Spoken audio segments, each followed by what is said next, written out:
Hello, I'm Stephen Fry, and I'm speaking about a very distressing case that's come to my attention thanks to the people at Reprieve.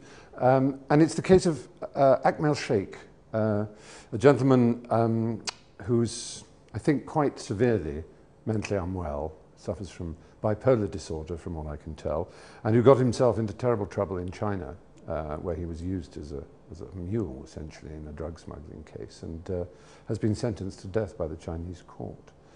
And I'm really hoping that somehow a message can be got across to China that while no one in their right minds would condone the smuggling of drugs, and China has every right, of course, to exact whatever sentence it sees fit as a nation, I hope they will understand that there are cases where people are simply not responsible for their actions. And any reading, which anyone is welcome to do by looking at the website, about the case will show that Akmal is a very delusional figure. He has a history of quite extraordinary and perplexing behaviour, mixing grandiosity and sort of mental delusion in a very characteristic way for those who are severely affected by bipolar disorder. It's an affliction I suffer from myself to some extent, not, I'm happy to say, as severely as Akmal, but all through my life I've been, to some extent, dogged by mood swings. And I know that on the extreme end of the manic phase of manic depression, which is one of the pendulum swings of bipolar disorder, it is possible for people to do things that are truly ridiculous. They write letters to people they don't know, planning world revolutions, new world orders, new political dispensations. Akmal's done all those things.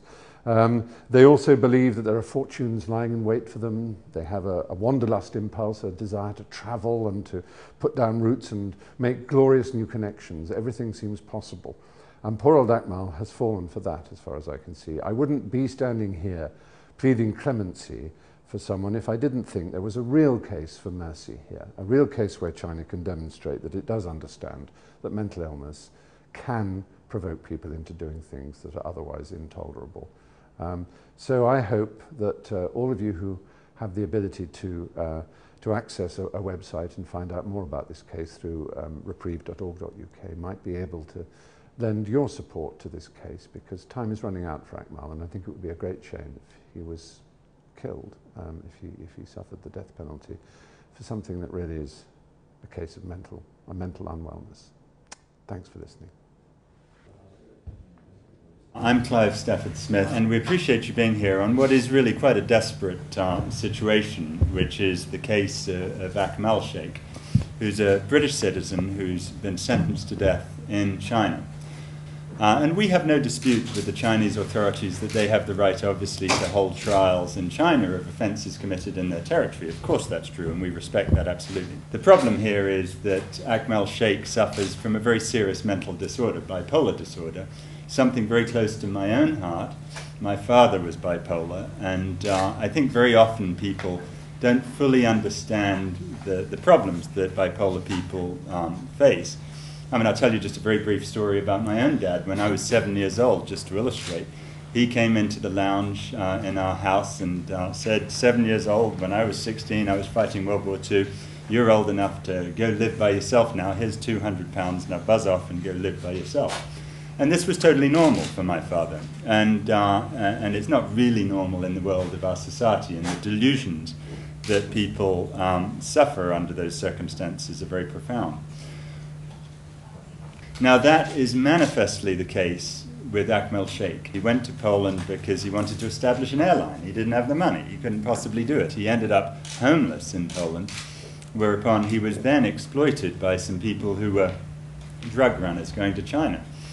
And Akmal honestly believed that he had the great song that was going to bring world peace. I mean, when you read all the emails he sent to the British Embassy, it's very clearly there. He was then exploited by these people who said that they could record this great song for him when he was in China if he'd just go with them there.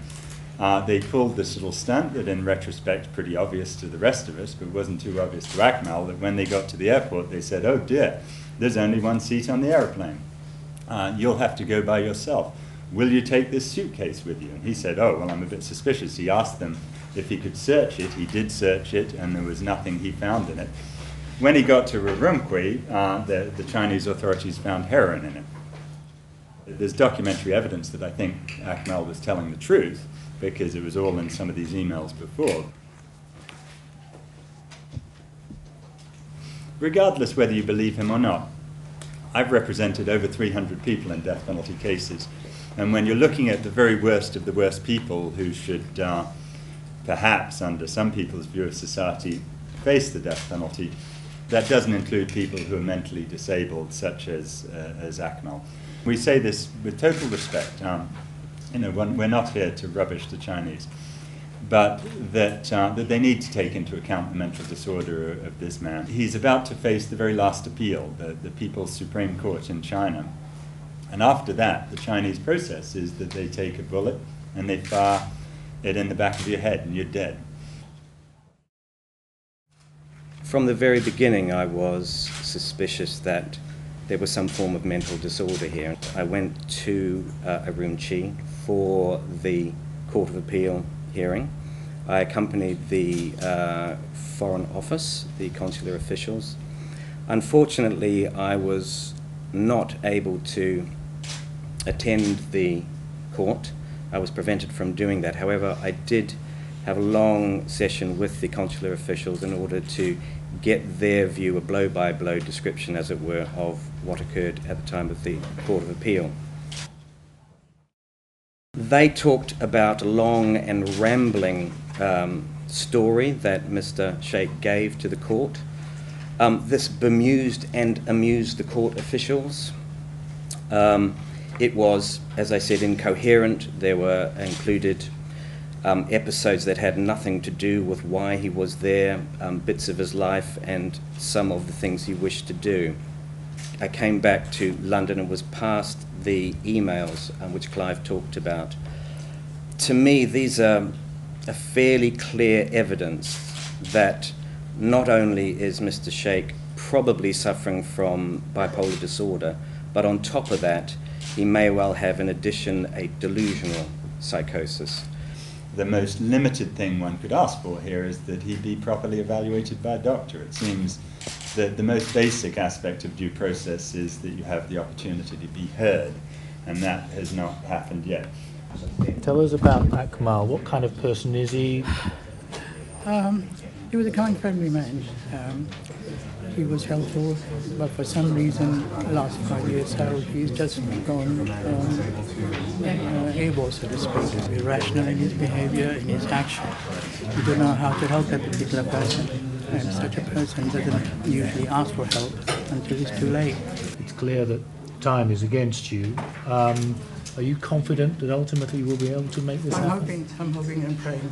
It's coming very much towards the end of the case, and I've watched 6 of my clients die in America in the gas chamber, the electric chair, and so forth. And I don't want that to happen to Akmal. My plea to the Chinese government, to the Chinese judiciary, would be to understand that we are fully aware that a crime has been committed and that China has every right to exact whatever penalty it sees fit, but that it's perfectly okay too to show clemency and to make a distinction between people who are fully responsible for their actions and people who, because of mental illness, are not responsible. And I think it would show the West that China, while absolutely strong on drug trafficking, is also humane and full of comprehension of the difficulties of mental illness.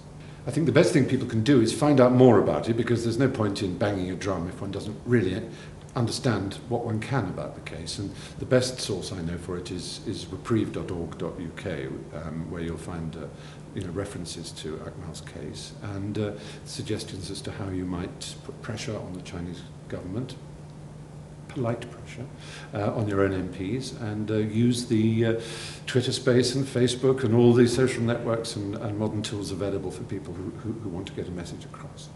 Thank you very much. They take a bullet and they fire it in the back of your head and you're dead.